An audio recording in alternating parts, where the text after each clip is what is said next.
Welcome to the Infinite and Beyond MIT Alumni Show.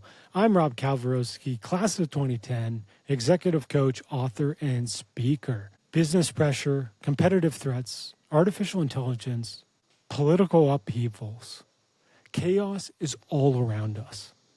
But inside the uncertainty, disruption, and unpredictability, a powerful self-leadership strategy is transforming people and organizations.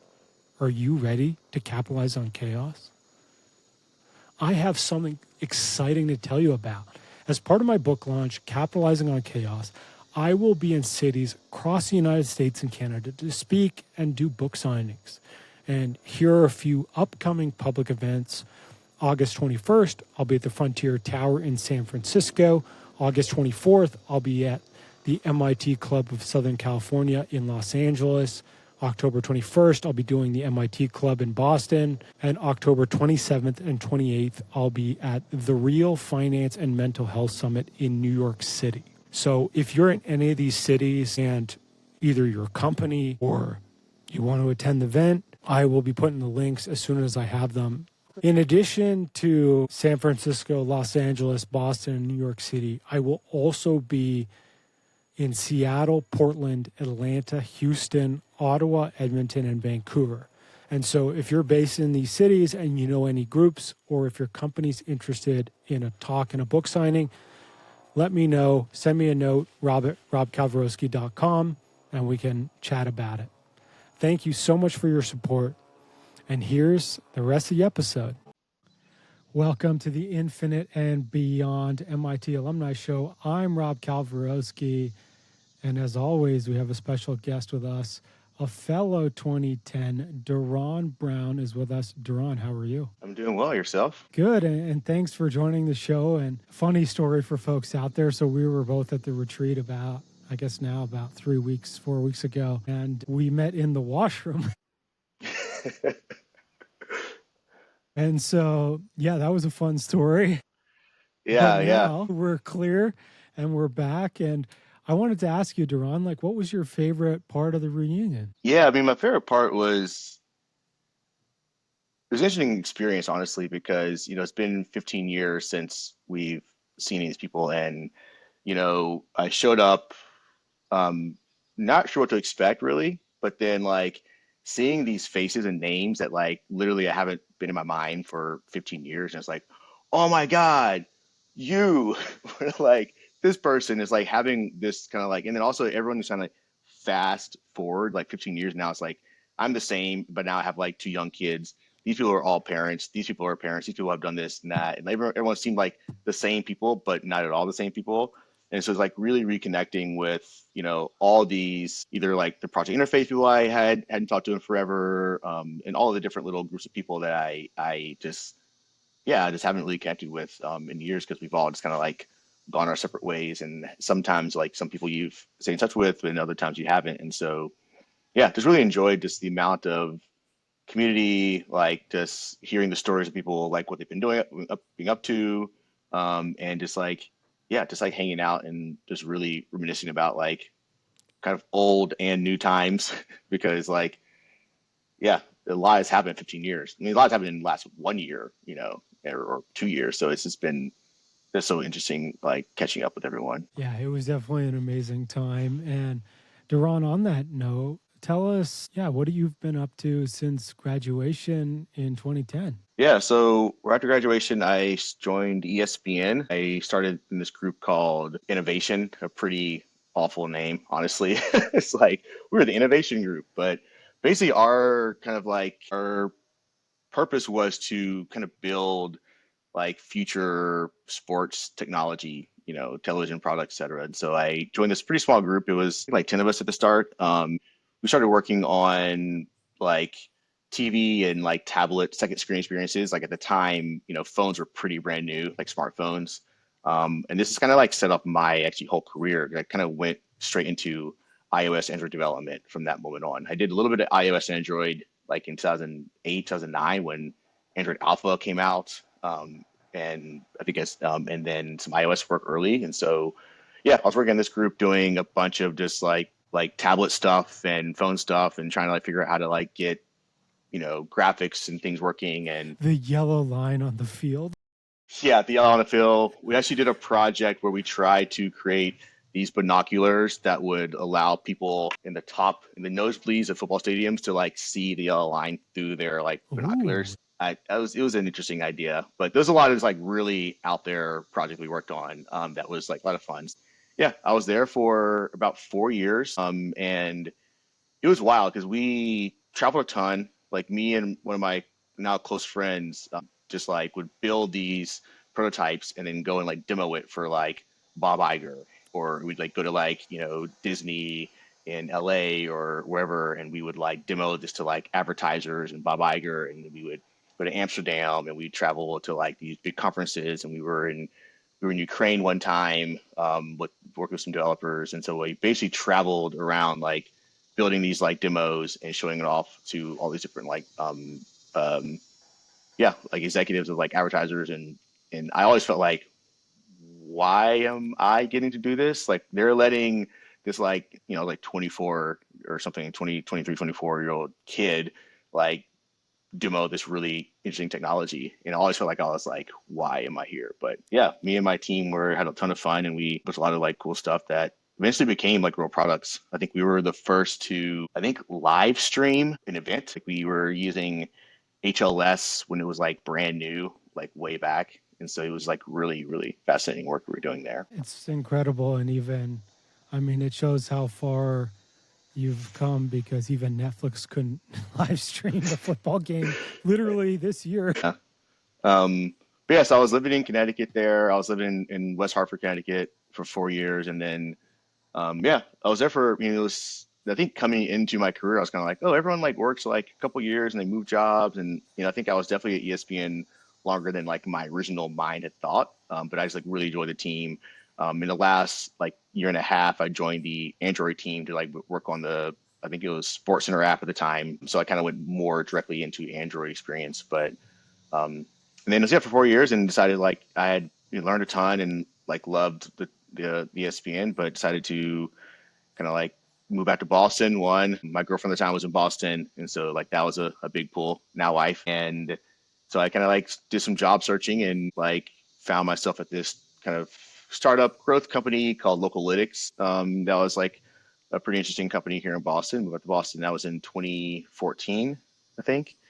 And we built Localytics had a kind of analytics marketing platform. And so I was working on the SDK team, building the iOS and Android SDK, and doing that for about 3 years. And yeah, similarly, like I was working, I think in my career as an engineer, I was like the more social, outgoing engineer. So often companies would be like, let's take this engineer and put him in front of like clients or like in front of people. And so I started also like doing some traveling with Localytics to like try to like close sales deals and like try to integrate someone's SDK, because when you're working on SDK, it's you create this like, perfect, API for your developers to use. And turns out like every single app that you drop this SDK in is going to be different, and it's impossible to write docs perfectly. And so those often like custom integrations that we had to like work on or like do hands-on stuff. And so that was a fun time as well. But I was there for about 3 years.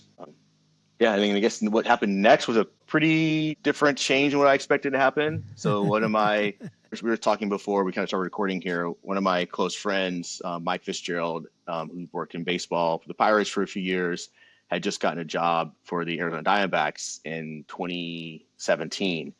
And he called me and asked me to like, hey, I need a software developer. And I was like, what do you mean? He's like, I need a software developer to like build some stuff for baseball ops. And I was like, it's like, dude, like I don't want to work in baseball. Like a iOS engineer working in tech.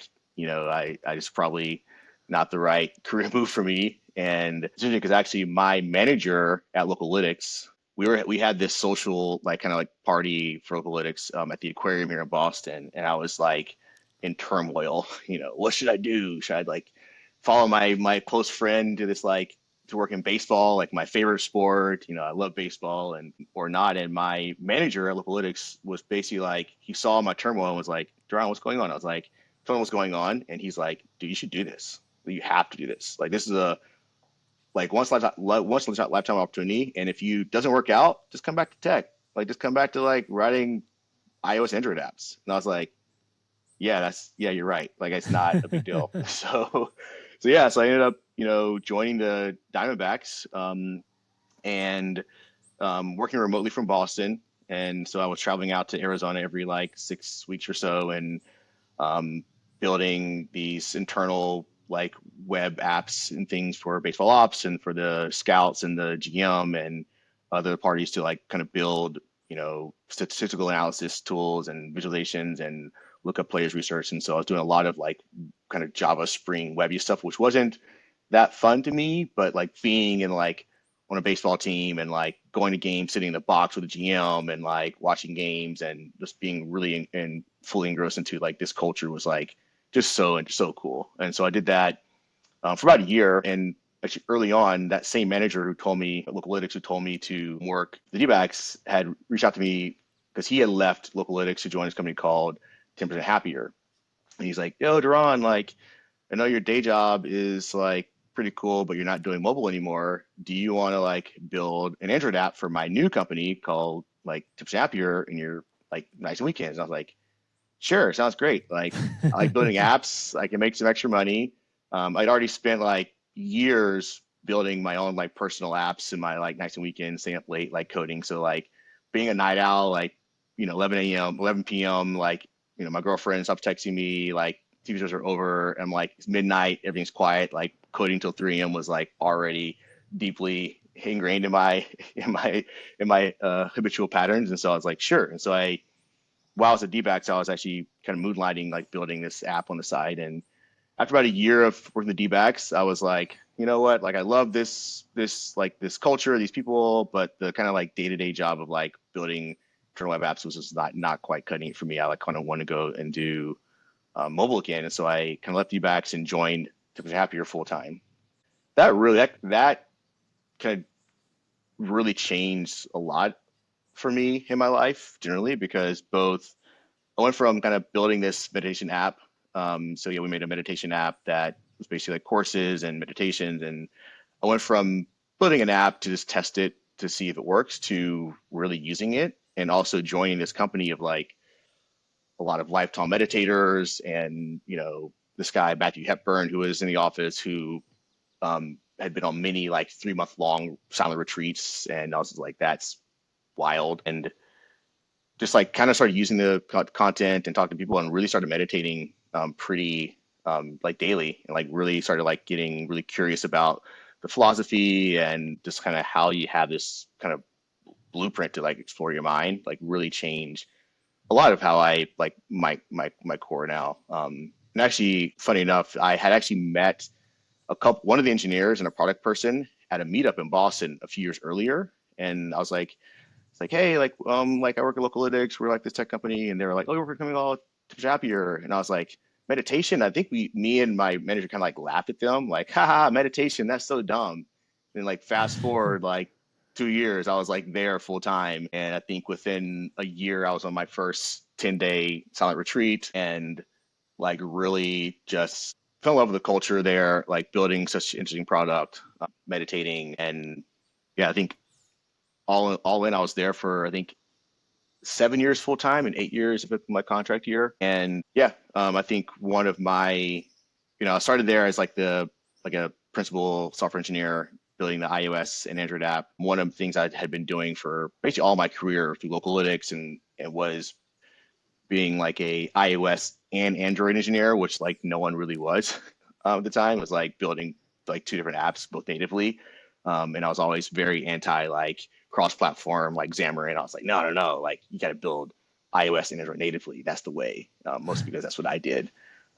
Then also be able to do like kind of backend as well. So I always, knew Ruby on Rails and could do like create APIs and build apps. So kind of building apps was always my specialty. So yeah, did that at 10% Happier for about 7 years. And then as patterns repeat themselves, like my manager had, my manager at Localytics that I had, who joined 10% Happier, who then hired me into the role, saw on Twitter that this guy from the Slopes app was looking for Android developer. He's like, Yo, DeRon, I know I just pulled you from like your like kind of extra income side hustle into like a full-time job here. But I saw this guy, he's Android app. Like, are you down to like build this app? And I was like, yeah, sure. And so basically at my whole entire time, almost like most of the time I was actually at Tips Happier, I was also moonlighting building this like slopes app, the Android app, which is a kind of ski tracking app that we track your kind of vertical and your average speed, top speed, how many runs and lifts you do. We have like search and find my friends, a bunch of features in the app. And so I was working on that kind of in nights and weekends essentially while I was doing my day job. And um, I kind of went from being an IC at Tips Happier to slowly becoming a manager. I got pulled into like the management track, which I resisted for many, many years. I was like, I don't want to be a manager. I just want to write code.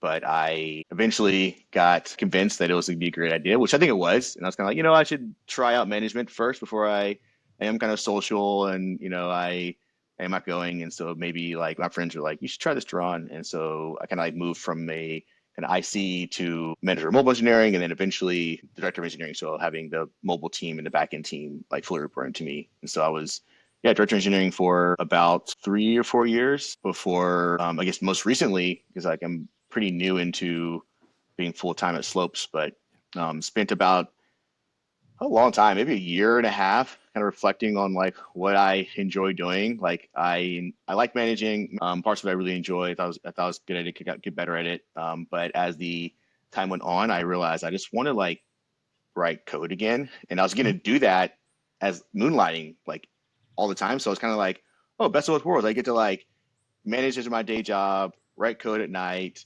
and like make extra money as a contractor. But I think as both my hobbies, which I have too many of, now having 2 kids, like the time caught up with me where I was kind of like, I can't keep working like 2 jobs and like going to all these like concerts and kiteboarding and all my hobbies, and like not sleeping. And so I, decided in the last year that I would kind of leave company called, we kind of changed it into Happier, but leave Happier, which was a really hard decision because, meditation had really become such a part of my like identity, and the people, the connections I made and the company culture was just so interesting and amazing. But in the end, I was like, I'm so deep in meditation now that I'm not losing any of that, culture or connections. And also just like my enjoyment of just like putting headphones on and like coding for hours is just like my jam. And so just about a month ago, or 2 months ago, I decided to leave Happier, join Slopes full time. And so Yeah. once again, I like went from like the contractor to full time. It's like a long interview process.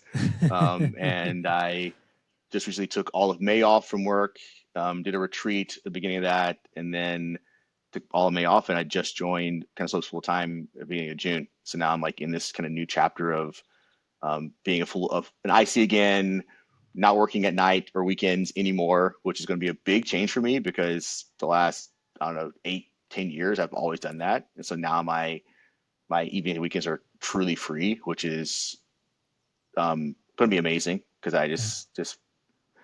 I can fill time with so many things I've learned. Like I can fill time so well. Um, so yeah, I think is that like 2 minutes long? That was like 2 minutes, right? That's what I've been up to for 15 years, with like, some details and some not. Yeah, I mean, I would love to ask you as someone I also was very skeptical about meditation when I first started it. Also, just for folks out there, if you're suffering with severe mental illness, do not meditate. There's actually a study by Brown that says that 11% of people have the meditation has the inverse effect. So it actually makes you feel worse. I was part of that because I was struggling a lot, and like going inwards when you're alone and you're struggling a lot just like really compounds that. So Mm-hmm. just wanted to give that caveat. But if you're happy and things are good, it does help. Like there's a lot of benefits, you can read about them. Now, DeRon, I'd love you to share like how did it help you, and what changes have you noticed now that you've gone into meditation? Yeah, I mean, it's interesting because in the first couple years, like most of my curiosity was like almost purely intellectual. I grew up super religious, like in the South, Pentecostal Christian, and kind of like left that around college and became like um, pretty atheist, I would say. I think when I came to meditation, it was this, one of the things that at least, in Vipassana, which I practice, is like there's no belief. It's just like go do this practice and see for yourself what is true. So it wasn't like I had to go and like blindly believe anything. It was like, hey, just go and like close your eyes and like here's some instructions and see if this stuff is true for you. And having this like kind of like blueprint of like how to explore the mind and look at like intentionality or like what your thoughts mean or what they don't mean, and just like it was just like so interesting. I think if you've ever come across like Sam Harris's like conversations around meditation, like he is a big intellectual, and so there's a lot of like really interesting things that our mind does. Like it's like such a wild organ, and just like having this kind of blueprint to like look at it was just like really fascinating as like a intellectual. Just things I was curious, and so that was like the way of my career in early days. I think over time it really started to like change how I viewed just like what I was doing all the time, moment to moment, and like really thinking about my intention around my action, my words, like what's important, priorities, being just like able to communicate in ways that are um, just more kind and compassionate. Yeah, I mean, I think like for me, I thought I was always I was a pretty happy person, like I don't think there was like, I didn't really struggle with like real depression. But I do for sure still see a lot more, resiliency. I wouldn't say happiness necessarily, but like resiliency or just like equanimity with like all the, like life is full of just like high moments, low moments. It's like always going to be like suffering. Like if you meditate or get into Buddhism, it's like suffering is everywhere, and it's kind of like how can I just be equanimous with whatever's happening in any moment, because it's always going to be like changing. And so I think my ability to just kind of like weather whatever life comes, because like I've had a ton of just family stuff that's happened in years that's been extremely challenging, and just a lot of just like just crazy life stuff. I was, yeah, even some, I was assaulted on the tee like 6 years ago, 5 years ago, and I think just like going through that experience was also extremely just different, having been a meditator versus not, and that the compassion I had for myself and even my aggressor and just like the whole situation was like so different. And so yeah, I think it was this has really changed like my outlook on how I approach life. And probably the best people you should ask is like my wife and my friends who like are around me, and like maybe they'll have positive things to say or not, but either way, like for me, my experience has been like very different, and so that matters a lot. Yeah, I love that. And it's, I mean, I work with folks and myself with internal family systems, which is a little bit, I mean, it's not pure transcendental meditation, but it's very much the inner world. And that's actually exactly what you're talking about, DeRon. It is what I work with in my upcoming book is capitalizing on chaos, right? Mm-hmm. If we're in charge of our own self leadership and our own mind, the chaos that happens around us, whether that's the political stuff, the economic stuff, the technological stuff, like whatever, we ultimately experience it in a different way. And that allows us to be a better leader and curate better environments around us. Yeah, it's interesting you mentioned IFS because I also started IFS about 2 years ago. Yeah.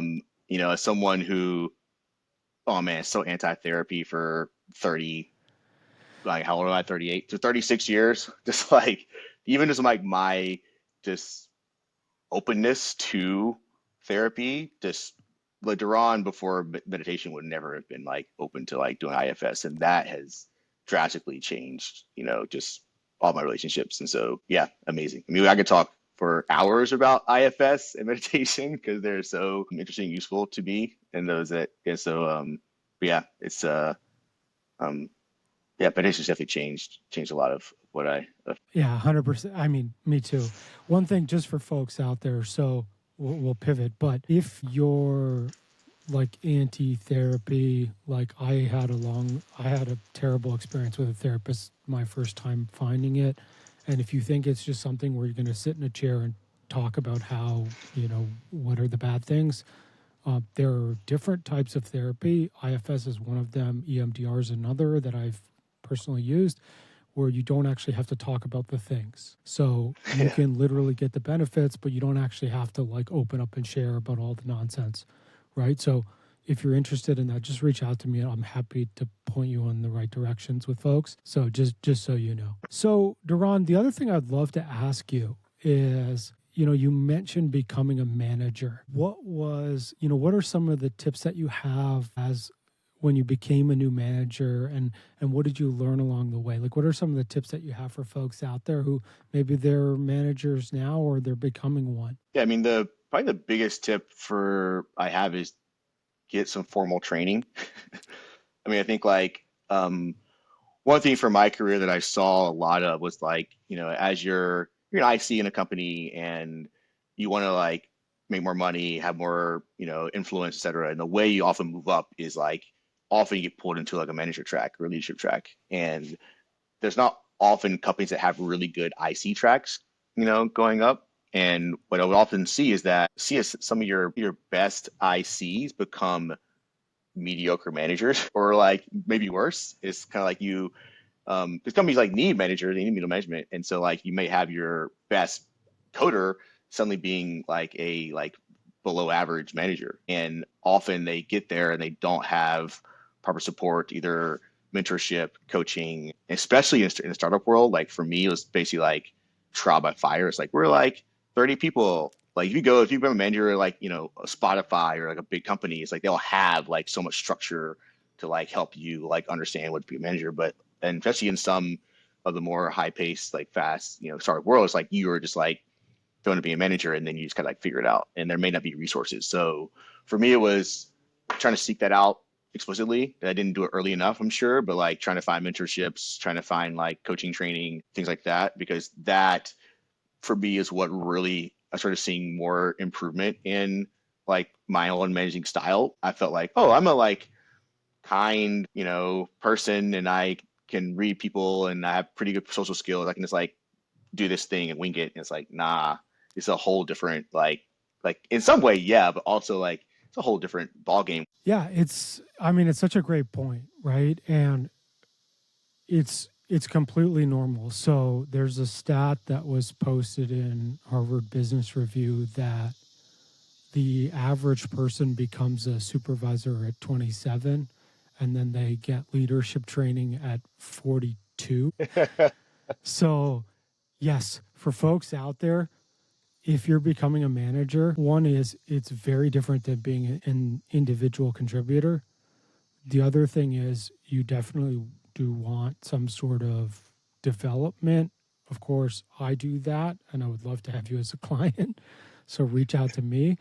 But also, like, as if you're an entrepreneur and you're thinking about promoting folks in your company, being a great coder or a great salesperson or a great engineer does not necessarily mean you have the skills to be a great manager. So there's other things you can evaluate. And actually, Russ Laraway's book, it's called If You Win, I Win, something like that. But it's a great book. They have free online tools to sort of evaluate folks on their aptitude to be a manager. If you want those, just reach out to me. It's on their website, but like I have them somewhere and I can connect them to you. But yeah, totally normal. And yeah, I love that approach, of course. DeRon, got to ask you the last couple questions here. I mean, obviously, this show is about bringing the MIT community together. And so, what's your biggest goal, and how can your fellow MIT alumni support you in achieving it? Yeah, maybe. My biggest goal right now for like this year is to, I just came off of like years of working a ton. And right now I'm really trying to focus my energy on like really establishing like good active leisure. It's like, I think so much of our society, our identity is based on our jobs, our careers. And I've been seeing that so much for myself and what I do. And I think it was really easy for me to overwork for many years because I really enjoyed what I do. Like I really like building like mobile apps. It's like I'm really good at it and it's a lot of fun. So it's like more of that. Um, I think just like for me, with all the time I have, especially now that, got two young kids, the time is even more divided, and trying to like make time for all the beings in my home, my dog, my wife, my two kids, myself, and just trying to find how I can really, yeah, spend my time with my family, with myself, and finding ways for me to yeah, like connect, establish more friendships, and so I'm not really sure how the community can help me with this other than like, if you're in Boston and you want to hang out, like hit me up. Like if you want to go to a concert, I go to a lot of, I'm really into music, really into music. So if you want to go to a show in Boston, let me know because I go to a lot. And so like just connection with community around me and, um, yeah, trying to just like spend less time, in front of my screens and outdoors a lot more. Because I grew up in the country, like just so country, climbing trees and just going on like long adventures. And my entire adult life, I've been in like basically in Boston or in a city, and I've been really craving, getting back out into nature more. And so, yeah, getting back outside more and having some leisure and like working less is kind of my current goal. And so, and also, yeah, trying to like, gain back some time to invest in relationships that I have around me because there's a lot of amazing people that I haven't talked to in years. And not that I want to like create connection with everyone again, because time goes on, like you only have so much time and space for, people in general. And there's many of them, I mean, I've moved years. I want to like spend, yeah, like go deeper with like probably less people. But yeah, that's probably my main goal for like these next few years. And then, yeah, I mean, I think professionally, like coming off of a pretty long journey at Happier, um, that was just like wild. So many amazing stories and the hard things that happened over the years. And now kind of joining a new company that's pretty small. I think we're Slopes is 10 people, maybe 11 people now, somewhere in there. And yeah, really kind of trying to dig in and understand this company. I've known the people for now almost 5 years because I've been contracting for so long. But just like, yeah, selling into this new role where now I'm like, in an IC, just like mostly coding, working fully remote, just like at home. So it's a very different like environment than what I was working before. So just wanting to, um, yeah, find the balance and intention around like how my schedule is going to work. How this new company is going to like, finish my life, and it's very flexible hours. So it's like I can like the idea that I can work anytime I need to feels both like amazing and terrifying, especially someone who has a lot of hobbies. I'm like I got to make sure I like get some good habits going. So yeah, that's where my head is right now in this moment. Yeah, it's actually, I don't think I mean, it's completely normal. Obviously, like for the folks listening on a regular basis, I think in podcast land 2 weeks ago, Tom Hay said the same thing. And then the week before that, Oliver Ye said the same thing. And so I think probably we'll do something. Maybe I'll set it up and see if we can do some sort of bi-weekly meeting or something to just chat about some of the strategies. Like literally, I almost all of my clients or executives, they have the same problem. Also, well, the problem is like you when you had two jobs. So they're working, 12 to 15 hours a day, and they're like, and then I'm trying to convince them to take some time. to spend with their families and to like enjoy their lives, right? But the more you do, the more Yeah. successful your company can be. That's right. It seems. Yeah, your performance goes up, right? Yeah. It's it's funny. It's always been funny to me as an athlete, right? Is you train so then you can be at your peak performance for like one weekend or one game or one 10-second race a year, right? Mm-hmm. And it's like rest is part of that training, right? Like you'll go hard in the preseason, then it's like as you're getting games or as you're doing meets, you taper off, and then it's like you're tapering to that event. And then in the business world, it's like we want you to go 120% all the time. All the time. No breaks. Yeah. And so it's just, and I mean, even then, like a couple of the folks at the reunion, right? Like they're doctors and they should know better than anyone how a lack of sleep just kills your ability for your brain to think. And it's like their schedule is like designed to make you ineffective at thinking. But, anyways, yeah, we'll probably do something like that because I think especially now, it seems like it's a really common thing that a lot of us are navigating. And so I think that'll be an easy thing to bring us together. The last thing, of course, how would you like to support our community in supporting their goals? That's a great question. I mean, what goals do I'm trying to think of how I can. I mean, it's interesting. In the last couple months, I've stumbled across more iOS Android contracting work that was like, it's like, no, I'm sorry, I need to say no. I can talk to you about what it takes to put an app, but I will not do this again because I need to upgrade from that. And yeah, one way I can support, I think one skill I've definitely built in the last many years and definitely with like my meditation practice is an ability to talk about anything or any very difficult problem with like anyone. I think that was one thing that really came out also in the last couple of years of my management at Happier was, where like really being like, what, I can like give like whether it be feedback or any life situation, hard thing, like I can really I just like talking about hard problems, hard things, hard life things is skill I've really built. And so I don't, whatever it may be, like I'm happy to be a listening ear to anyone. I think like both like sharing difficult things and hearing them and just like holding a space for that. Yeah, I think some of my friendships I've created with the years, like we've definitely cultivated that skill set. And so um, yeah, I think that's one thing I could probably offer. I don't want to offer any professional anything in this moment, but like, yeah, if there's something that you, Although, if you're looking for an Android or iOS job, hit DeRon up. He's got a list of them.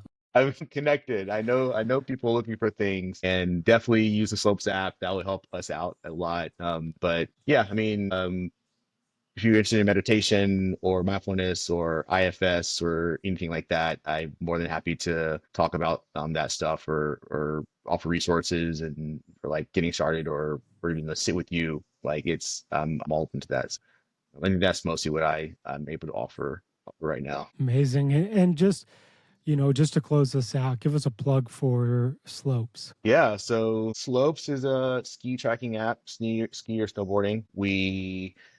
Of course, iOS and Android, and it's a logbook for all your ski and snowboarding days. Our main features now that people love is tracking your friends. So while you're recording on a mountain, you can see where all your friends are at any one time. So without having to like worry about like, oh, are they on this lift, are they on this run, or where are they? Like cell service isn't working. Like we have a great way for you to like see where everyone is and just like be able to like split up and regroup.